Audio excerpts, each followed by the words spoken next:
Ya, terima kasih Mas Azir. Terdengar Mas Azir suaranya? Ya, jelas Mas. Ya, pertama kami sampaikan minta maaf Pak Kasubdit ya, karena harus rapat di PMK terkait dengan arahan Pak Presiden untuk eliminasi TB tahun 2030. Mohon doa restu semuanya, mudah-mudahan hal itu bisa kita laksanakan dengan baik gitu. Amin. Amin. Luar biasa. Iya, luar biasa Pak ya. Panen dia, Mas Azir, panen. Panen ya, selamat Mas Tulis. Amin. Makasih Pinong. Jadi sesuai dengan poin-poin yang diharapkan, jadi kami akan menyampaikan 3 hal. Yang pertama tentunya diawali dengan situasi TB di Indonesia, kemudian pembiayaan dan lesson learn apa-apa yang sudah kita lakukan terkait dengan CSO ini. Nah, Bapak Ibu, sesuai dengan Global Report tahun 2019 bahwa beban TB di Indonesia masih cukup besar, gitu kan? Kita sama-sama tahu Indonesia masih ranking ketiga setelah India dan Cina, gitu loh. Dengan beban TB masih sekitar 850.000 orang, gitu loh. Kemudian masalahnya adalah cakupan pengobatan kita masih rendah, masih 67%, jauh di bawah target 97%, sama halnya dengan keberhasilan pengobatan yang masih 85%. Di samping itu, kita juga dibebani dengan TB resisten yang cukup besar, sekitar 24.000 orang. Gitu. Mungkin gambaran intinya adalah bahwa beban TB di Indonesia masih cukup besar. Gitu. Lanjut. Ya, ini adalah gambaran penemuan kasus kita sejak tahun 2000 sampai dengan 2019. Betul bahwa sebetulnya penemuan kasus kita naik secara signifikan. Namun demikian tadi kami sampaikan ini masih jauh dari harapan gitu. Jadi masih underreporting kita masih cukup besar. Sama halnya dengan success rate. Kita masih cukup tinggi di atas 85%, tapi sekali lagi ini masih di bawah target kita. Lanjut. Ya. Ini kami mencoba membandingkan situasi TBC tahun 2019 dengan tahun 2020. Ini kaitannya dengan pandemi COVID. Jadi terlihat jelas bahwa dalam triwulan atau semester 1 ini terjadi penurunan yang cukup signifikan. Dari bulan Januari sampai dengan bulan Juni, terutama April, Mei, Juni ini sangat menurun kalau kita lihat jumlah kasus TB-nya. Nah ini kami sudah melakukan evaluasi protokol. Ternyata memang banyak sekali kendala yang kita dapatkan di lapangan. Misalkan masalah ketenagaan, masalah laporan dan sebagainya gitu. Nah kemudian kalau kita lihat dari vaskes yang lapor, ini sebenarnya untuk puskesmas masih relatif sama dari Januari dengan sampai Maret. Tetapi ketika masuk bulan April sampai dengan Mei, semua kami nyatakan hampir kolaps gitu loh. Jadi terutama untuk DPM itu bahkan bulan Mei itu 0% yang lapornya bahwa semua DPM itu sama sekali tidak melaporkan adanya kasus TBC melalui sistem yang sudah kita buat. Terus Bapak Ibu, kami sampaikan pula bahwa pada tahun 2024 kita sudah mempunyai target antara untuk mencapai eliminasi di tahun 2030, di mana pertama adalah kita mentargetkan menurunnya insidensi TBC sampai dengan 190 per 100.000 penduduk. Itu cukup berat. Yang kedua, menurunkan kematian akibat TBC 27.000 per 100.000 penduduk. Kemudian untuk anak yang didiagnosis dan diobati sebanyak 63.000, TPRO 19.000, dan untuk terapi pencegahan sebanyak 1,1 juta 2 orang. Nah, tentunya untuk TBC ini kita semacam kayak punya visi dan misi, tapi mohon maaf ini bukan menyaingi visi misi Pak Presiden. Kita punya visi Indonesia bebas TBC dan misinya adalah eliminasi tahun 2030. Lah tentunya ini membutuhkan dukungan-dukungan yang sifatnya non medis, antara lain transport pengobatan, terutama untuk TBRO, kemudian untuk peningkatan status gizi, pengawas minum obat, kemudian rumah sehat, serta perbaikan ekonomi. Rumah sehat. Terkait dengan pembiayaan, sebetulnya pada tahun 2020 kami secara perhitungan kasar kita membutuhkan dana sekitar 6,35 triliun untuk pembiayaan tersebut. Namun demikian, ketersediaan tahun 2020 baru 1,64 triliun, jadi cukup jauh. Ini terdiri dari APBN, APBD 1 dan 2, donor dan BPJS. Nah, untuk donor, terutama memang harus kita akui ini masih disuplai dari Global Fund. Masalahnya adalah Global Fund akan berakhir tahun ini dan mohon doa restu mudah-mudahan pengajuan kita sampai dengan tahun 2023 bisa disetujui.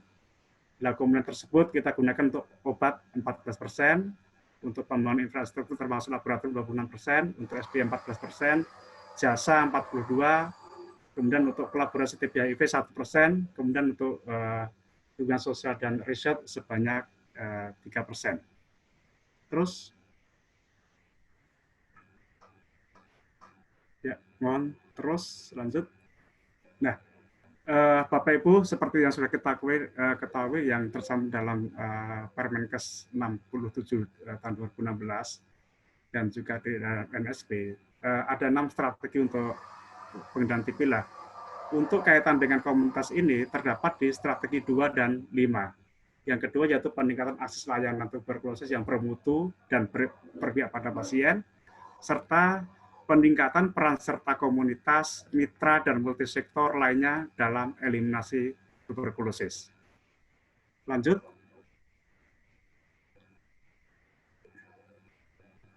Ya, pada tahun 2017 ada analisa pasien PTB, kemudian tahun 2014 juga ada. Nah, yang intinya adalah pada tahun 2017 itu dikatakan hanya 24% orang yang mempunyai gejala TB itu yang mencari pengobatan, jadi cukup rendah.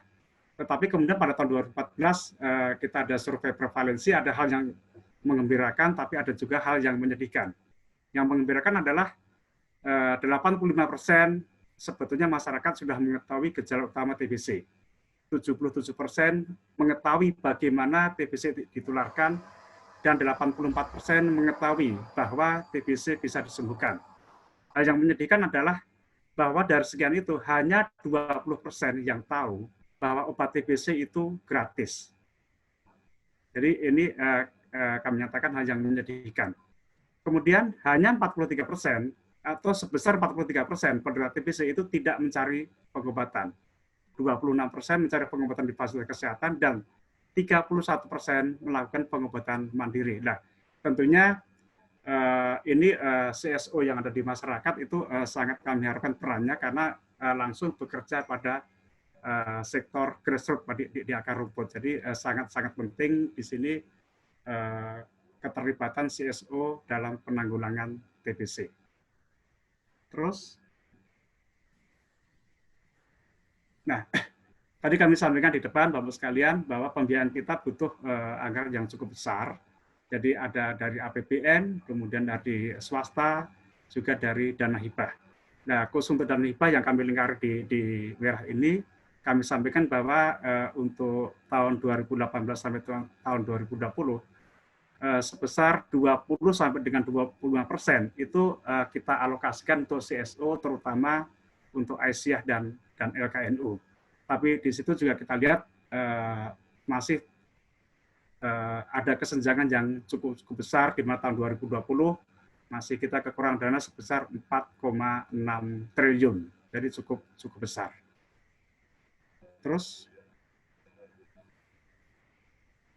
nah ini adalah potensi identifikasi kerjasama dengan CSO. Yang pertama adalah adanya pelibatan CSO atau ormas dalam penanggulangan TBC dilakukan melalui mekanisme hibah dan GF yang diberikan pada CSO tersebut, yang saat ini ada CSO yang sebagai PR, yaitu Aisyah, di mana Aisyah ini bekerja di 130 kabupaten kota yang tersebar di 14 provinsi. Ada juga CSO yang di bawah PR Kemenkes, yaitu LKNU, yang sementara ini bekerja di 61 kabupaten kota yang tersebar di 10 provinsi. Yang ketiga, pelibatan CSO atau ormas dalam TBC ini sementara belum memanfaatkan potensi anggaran dari APBN pusat. Yang terakhir adalah ada kerjasama CSO atau ormas yang dia membiayai diri sendiri. Contohnya adalah PPTI, STPI, dan Basnas. Terus, kemudian bentuk kerjasama antar Kemenkes dan CSO bisa banyak sekali hal. Yang pertama, masalah penanganan kasus, perujukan kasus, pendampingan kasus, ini bisa kita lakukan melalui kegiatan investigasi kontak. Kemudian yang kedua, pendampingan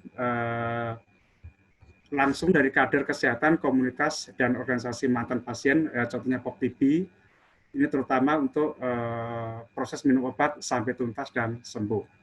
Yang ketiga, pelatihan secara berjenjang dan komprehensif dari tingkat pusat sampai ke tingkat daerah melalui TOT kader, komunikasi motivasi, pendidik sebaya, advokasi, dan umpan balik pelayanan kesehatan CPMF.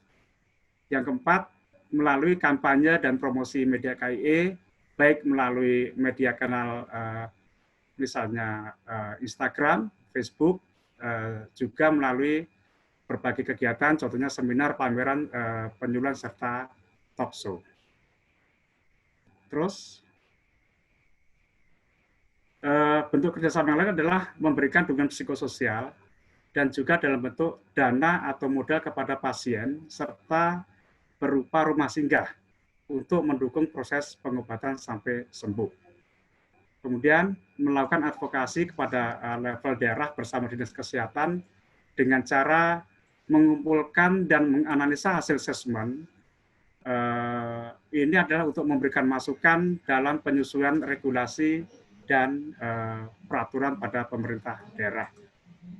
Waktunya habis, Mas Sulis. Ya, melakukan perencanaan dengan koordinasi dengan Dinas Kesehatan dan Puskesmas, kemudian juga kerjasama penyusunan pengambilan kebijakan, dan tadi kami sampaikan untuk penyebaran media KIE langsung door to door. Mungkin satu lagi, Pak, Mas Aziz, satu lagi untuk lessonnya mungkin. Nah, ini adalah beberapa yang tadi kami sampaikan adalah beberapa CSO yang ada di TBC. Lanjut, Pak. Ini lanjut. Lanjut. Ini ada itu. Nah, ini ada contoh-contoh, Pak, lesson yang Aisyah. Jadi kami sampaikan dia sudah ada outputnya adalah Aisyah sampai dengan saat ini adalah sudah berkontribusi ya untuk penanganan kasus dari investigasi kontak sebanyak 2.820 serta untuk non investigasi kontak sebanyak 21.075 pasien. Tadi ini kami sampaikan bekerja di 130 kabupaten kota yang tersebar di 14 provinsi. Yang terakhir, Mas Azir. Lesson berikutnya adalah dari STPI. Jadi ini adalah fokusnya adalah untuk penguatan kemitraan antara pemerintah dan swasta, komunitas di wilayah sasaran dengan dukungan kebijakan pusat dan daerah dengan tadi kami sampaikan adalah ini membiayai diri sendiri. Mungkin demikian Mas Azir yang kami sampaikan. Selanjutnya kita serahkan pada panitia. Terima kasih. Assalamualaikum warahmatullahi wabarakatuh.